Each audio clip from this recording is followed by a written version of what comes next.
Аерозагадувањето и сезонскиот грип ја полнат болницата во Козле со болни деца. Во моментов, низ амбулантите во клиниката на преглед поминале околу 150 деца, додека хоспитализирани се 60 деца, најмногу со респираторни инфекции, пневмонии, астма и бронхиолити. Најмалиот хоспитализиран пациент има само 2 месеци.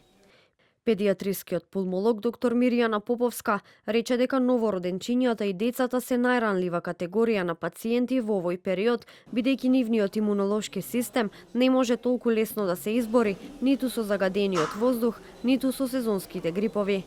Децата, нивните бели дробови, нивниот мозок е се уште во развој. Тие се најкритичната група на пациенти во кој што е загрозено нивното здравје. Дополнително, нивниот имунолошки систем не е се уште развиен. Тој е во фаза на развој.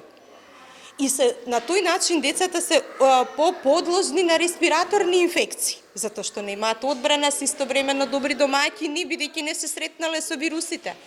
Во однос на активниот сезонски грип, Поповска објасни дека најлесно и најчесто може да се препознае преку омалаксаност и болка во коските и мускулите. Инфлуенца А како вирус се манифестира со една висока фебрилност, па може фебрилноста, температурата да иде и до 40.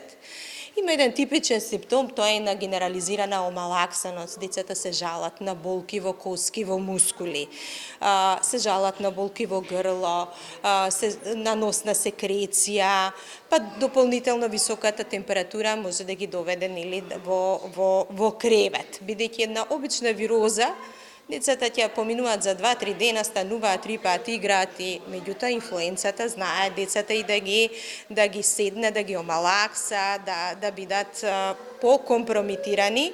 Според податоците на Институтот за јавно здравје, од 8 до 14 декември пријавени биле 126 случаи на грип, од кои најмногу заболени биле регистрирани во Тетово. Според старосната распределба, најзасегната е групата од 15 до 64 години. Од почетокот на оваа сезона регистрирани биле 998 случаи на грип, што е зголемување од 51,2% во однос на истиот период минатата сезона.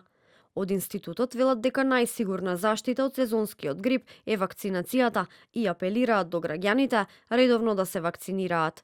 Со цел да се намали ширењето на сезонскиот грип пак и од Министерството за здравство, но и од институтот препорачуваат често миење на рацете, избегнување големи гужви и внесување витамини.